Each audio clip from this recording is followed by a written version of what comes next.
Sister called Dad a loser, and went to live with Mom and Stepfather, but quickly returned after learning about my father's will, and said that I did not belong here, but Dad. I'll never forget the moment Ashley called Dad a loser. It wasn't just the word, it was the way she said it, like she really believed it.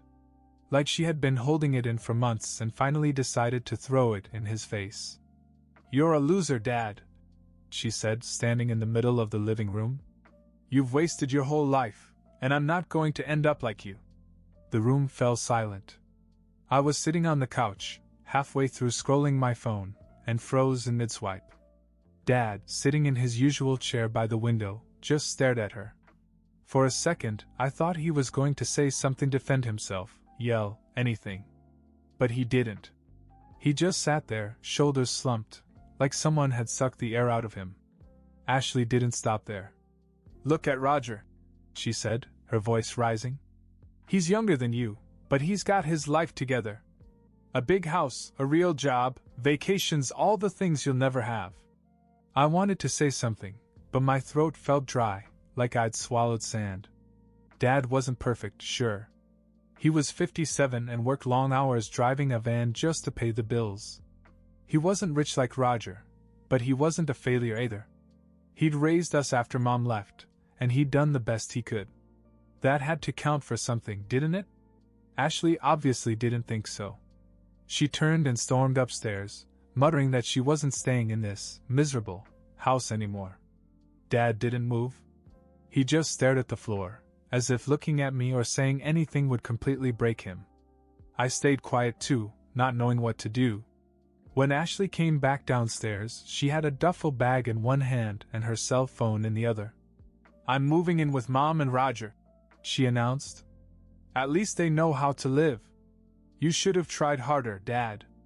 You could have been somebody." Then she walked out the door, the sound of the screens slamming behind her echoing through the house. Dad didn't try to stop her. He didn't say a word. I sat there for a long time, waiting for him to say something, but he didn't. Finally I asked, "Are you all right?" He shook his head slowly. "She'll regret this one day," he said quietly. "When she realizes what really matters." I wasn't so sure. Ashley had a way of always landing on her feet. She made her choices and never looked back. Roger's house had everything she wanted: space, luxury, and the lifestyle she felt she deserved. It never mattered to her that it wasn't built on anything real. But Dad? He stayed up late that night, sitting in his chair by the window in the dark. I think he thought I had gone to bed, but I hadn't. I stood in the hall and watched him sitting there. Maybe he was waiting for Ashley to return. Or maybe he was just trying to figure out what had gone so wrong. What we didn't know then was that Ashley wasn't done with us. Far from it. Ashley didn't call for weeks after she left. She did, however, post pictures. On Instagram, of course. Her and Mom lounging by the pool, champagne glasses in hand. A picture of Roger's Tesla with the caption, "Manifesting my future." And a picture of her new room in their house, twice the size of mine, with its own bathroom. She looked thrilled. I tried not to let it bother me, but it did. Meanwhile, Dad wasn't doing so well. He was quiet most of the time, and he looked tired, a different kind of tired than I'd seen before. He started coughing a lot and complaining about how much his back hurt after long shifts. I told him he should see a doctor, but he brushed it off, saying it was just from sitting too much. One night, out of the blue, he said, "I need to talk to you about something important." I was sitting at the kitchen table doing my homework and I looked up. He was holding a folder. "I've been thinking," he went on. "I'm not getting any younger. If something happens to me, I don't want you to have to worry about anything." "What do you mean, something happens?" I asked. He waved his hand like it wasn't a big deal. "Just being realistic. Anyway, I'm writing my will. I don't have much, but what I do have, I want it to go to you." I blinked, not sure how to answer. "Okay," I said slowly. "But what about Ashley?" He sighed and sat across from me. "Ashley has made her choice," he said. "She doesn't care about this family. She doesn't even call to check in. If she doesn't care about me now, why would she care when I'm gone? I didn't know what to say, but I didn't argue. I knew Ashley had burned her bridge with him, even if she didn't realize it yet. A week later, he told Mom about the will. I'm not sure why. Maybe he thought she had a right to know since they'd been married for so long. Maybe he thought she'd tell Ashley. Either way, it didn't take long for Ashley to find out. I came home from school one day to find her sitting on the couch, scrolling through her phone as if nothing had happened. She had her duffel bag with her again, unzipped and spilling clothes all over the floor. "What are you doing here?" I asked. She smiled at me as if she hadn't left us a month ago. "Dad and I talked," she said. "I'm moving back in." That was news to me. I stared at her, trying to process what had just happened. "Why now?" I asked, not bothering to hide the suspicion in my voice. She shrugged. "I just realized I should be here for him, you know. We're family. And besides..." She paused, lowering her voice as if telling me a secret. "You know about the will, right?" There it was. She leaned forward, grinning. "I mean, it's just smart. Why shouldn't I get my share? I'm the oldest, after all. It's only fair." I didn't say anything. She thought I was on her side, but I wasn't. I wasn't supporting her little scheme, and I wasn't going to let her use Dad like that. Later that night, I told Dad everything she'd said. His face darkened. He didn't say much, but I could tell he was angry. "She'll stay 5 days tops," he said. "And then I'll make sure she knows exactly where she stands." What I didn't know was just how ugly those 5 days would be. From the moment Ashley moved back in, the house felt under siege. She didn't try to be subtle about her intentions. She acted as if her mere presence was a favor to Dad, as if she were a selfless daughter swooping in to help, even though everyone knew why she was really there. She spent the first day redecorating the guest room, her old room, before she decided Roger's mansion was better. She brought over new throw pillows, a vanity, and some expensive candles that she bragged were gifts from Mom. It was all for show. I didn't say anything, but I could see that Dad's patience was wearing thin. By the second day, she was playing the role of the perfect daughter. She cooked dinner well, heated up something from the deli, and made a big deal about setting the table. During the meal, she gushed about how she wanted us to reconnect as a family. "This is important to me," she said, smiling sweetly. "I want to be there for you, Dad. And for you too, of course," she added, looking at me. Dad didn't buy it for a second. He didn't even look at her while she spoke, just focused on his food as if she wasn't there. On the third day, Ashley began to test boundaries. She made references to family priorities and fairness. She casually mentioned that the oldest child usually inherits the most because it's tradition. "Don't you think that's true, Dad?" she asked during dinner. Dad put down his fork and finally looked at her. "What I think," he said, "is that you shouldn't count on something that isn't yours." The room fell silent. Ashley smiled awkwardly and didn't go any further, but I knew she was seething. By the fourth day, she was getting restless. She'd clearly expected her little charm offensive to work by now, but it wasn't. That's when the fighting started. It started with little comments, sarcastic jabs about how tight Dad was with money or how I was Dad's favorite. But then it escalated. She started snapping at him, accusing him of being unfair, of not appreciating her efforts, and even of punishing her for living with Mom. "I'm your daughter too," she yelled that night after dinner. "Why can't you treat me like one?" Dad got up from the table and looked at her, calm but icy. "You're not acting like my daughter," he said. "You act like someone who's just here to take. You don't care about me, and you never have. So don't pretend you're here out of love. We both know better." Ashley stormed upstairs, slamming the door so hard it shook the house. I stayed where I was, awkwardly picking at my food. "Are you okay?" I finally asked. Dad sighed. "She's leaving tomorrow," he said. "I'm done with her games." The next morning, Ashley came down, looking angry but determined. She grabbed her bag and muttered to herself, "This family doesn't appreciate anything." Before she walked out the door, she turned to Dad and snapped, "You're still a loser. Nothing's changed." Dad didn't even flinch. "Go back to your mother," he said calmly. "That's where you belong." And then she was gone. For a moment I felt relieved, but part of me wondered if it was really over. It wasn't. After Ashley left, the house felt quieter, but not in a good way. It was like the air had been sucked out of the place. Dad tried to move on, but I could tell the whole thing had affected him more than he wanted to admit. He spent most of his time at work or sitting in his chair by the window, staring out. I thought Ashley was gone for good this time. She hadn't called or texted, which wasn't surprising, but it still felt strange. Ashley was never the type to let things go quietly. Then, about a week later, the phone rang. It was Mom. I answered, and she wasted no time getting to the point. "I heard from Ashley," she said. "She's upset." "What's going on over there?" I almost laughed. "What's going on?" "She called Dad a loser again and left." "What else is new?" Mom sighed dramatically, as if that was somehow my problem. "You know, your father could try to understand her. She's under a lot of pressure." "Pressure?" Ashley's life at Rogers seemed more like a vacation than a hardship. But I didn't feel like arguing, so I just said, "If she's so upset, why doesn't she call him herself?"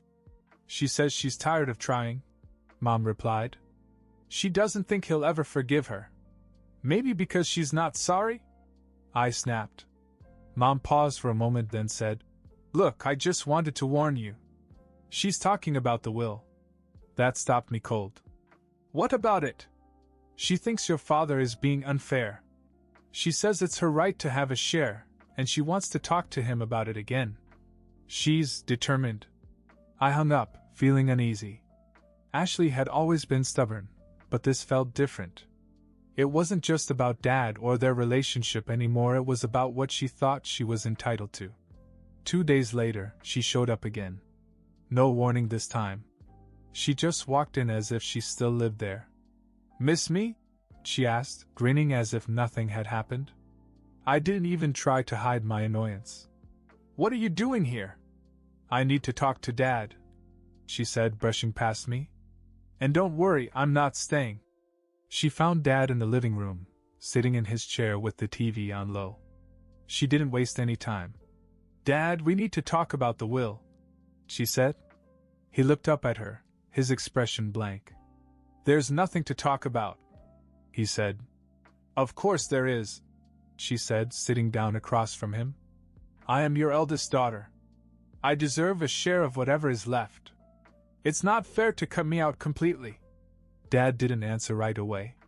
He just stared at her, as if trying to decide if she was worth the energy at all. Finally he said, "Fair? Do you even know what that word means?" Ashley started to protest, but he cut her off. "You walked out on this family, Ashley. You walked out and called me a loser because I couldn't give you what Roger could. And now you want me to believe that you care about fairness? About me?" She opened her mouth to argue, but Dad wasn't finished. "You're not here because you love me. You're here because you think you can get something out of me. But I'm telling you right now, Ashley, you won't." The room fell silent. Ashley looked stunned for a moment, but then her expression hardened. "Fine," she said. "If that's the way you feel, don't expect me to come crawling back when you need me." "I won't," Dad said. She grabbed her bag and stormed out without another word. That night I asked Dad if he was okay. "I've made my decision," he said firmly. "Everything I have is going to you. Ashley made her decision a long time ago. Now she has to live with it." I didn't know what to say. I didn't want to think about the will, about losing Dad one day. I just hoped he'd be okay for a long time. But deep down, I knew Ashley wouldn't let it go. She never did. Life started to feel normal again after Ashley stormed out. Or at least as normal as it could feel in our house. I went back to school, Dad went back to work, and we didn't talk about Ashley or the will. It was like an unspoken agreement between us, The less we thought about it, the better. Then, about 2 weeks later, something completely unexpected happened. It was a Friday night, and I was upstairs in my room, scrolling through my phone, when I heard the doorbell ring. I didn't think much of it at first, probably just a package or maybe one of Dad's friends dropping by. But then I heard voices downstairs, and something about the sound made me stop. I couldn't make out what was being said, but I knew something was wrong. I crept halfway down the stairs and stopped. Dad was standing by the front door, and next to him was a man I didn't recognize. He was tall, maybe mid-40s, with a sharp suit and an even sharper expression. He had a briefcase in one hand and a business card in the other. "I'm here on behalf of Roger Williams," the man said, his voice soft but cold. I felt my stomach drop. Why would Roger, Mom's perfect, gym-owning husband, send someone to our house? Dad took the card, but didn't look at it. "What does he want?" he asked, his voice deep and measured. The man adjusted his tie, looking far too comfortable in our tiny, cluttered living room. "Mr. Williams thinks there's been a misunderstanding," he said. "He's concerned about your estate and how it's being handled. He feels it's in the best interest of your daughters to make sure everything is distributed fairly." I almost laughed out loud. Equitably? That was rich, coming from a guy who had more money than he could ever spend. Dad didn't laugh.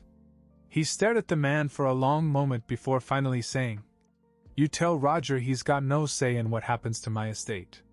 The man didn't flinch. "Mr. Williams isn't trying to interfere. He just wants to make sure Ashley isn't unfairly excluded. She's your eldest, after all." Dad's jaw tightened. "Ashley doesn't care about me or this family," he said. "She's made that clear. And Roger doesn't get to send a lawyer to my house to tell me how to run my own business." The man's smile didn't falter, but there was something dangerous behind it. "I'm not an attorney, Mr. Carter," he said. "I'm an advisor. And my advice is to reconsider. It would be a shame if this became a legal matter." At that, I came the rest of the way down the stairs. "A legal issue?" I said as I entered the room. "Are you threatening him?" The man turned to me, his smile tightening.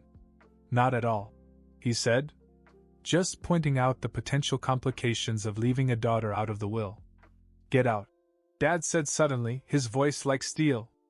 "Now." The man hesitated a moment, then nodded. "Very well. But I hope you'll reconsider." He turned and walked out the door, leaving Dad standing there with the business card still in his hand. After he was gone, I asked, "What the hell was that all about?" Dad shook his head. "Roger thinks he can push me around," he said. "He's wrong." I didn't know what to think. Ashley was one thing, but now Roger was getting involved and hiring someone to come to our house. It was like they were trying to scare Dad into changing his mind. But Dad wasn't scared. If anything, he looked more determined than ever. "This isn't over," he said, almost to himself. He was right. It wasn't. After Roger's consultant showed up at our door, things escalated quickly.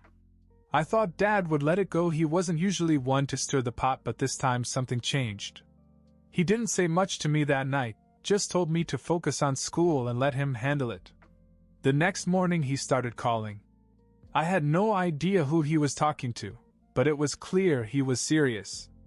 I picked up snippets of conversation, legal terms, names I didn't recognize, and phrases like, "Put an end to this nonsense." Dad was calm, but there was an edge to his voice I hadn't heard before. Later that week he called me into the living room and said, "It's done." "What's done?" I asked.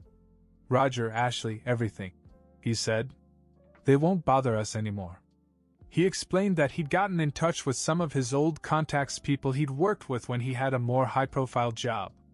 Apparently, Dad had a few cards up his sleeve that he hadn't bothered to use until now.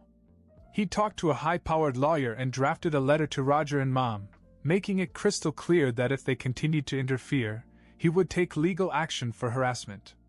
And let's just say, Dad added with a small grin, Roger doesn't want that kind of attention. Within days, the calls and texts stopped altogether. Ashley never showed up at our door again, and neither did any of Roger's goons. For the first time in months, it felt like we could breathe again. But Dad wasn't done. He was revising his will to make sure there would be no loopholes or surprises.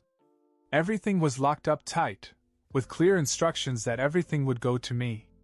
He even wrote a letter to be included with the will, explaining exactly why Ashley wasn't included. She made her choice, he said, and now she has to live with it. Ashley, Mom, and Roger disappeared from our lives after that. We didn't hear from them, and we didn't reach out to them. It was like a clean break, and honestly, it was for the best. They had their perfect little lives and we had ours. Life moved on. Dad and I settled into a peaceful routine, and for the first time in a long time, things felt normal. Then, a little over a year ago, something unexpected happened, this time in a good way. I met Jake. We'd known each other in high school, but ran into each other again at a coffee shop. He was sweet, kind, and genuinely interested in me. When things got serious, I introduced him to Dad, half expecting him to be skeptical. But to my surprise, Dad liked him right away. A few months later, when Jake was looking for a new place to live, Dad suggested that he move in with us. Why not? He said. He's a good kid, and the house is big enough. Jake moved in, and it was the best decision we ever made. He's been such a big help not just to me, but to Dad. He helps around the house, runs errands, and even watches sports with Dad on Sundays. Dad seems happier now. He's still not in the best of health, but he's doing better. And for the first time in years, I feel like we're a real family again. As for Ashley, I have no idea what she's up to, and I don't want to know. She made her choice, and so did we. Life isn't perfect, but it's ours. And that's more than enough. The end.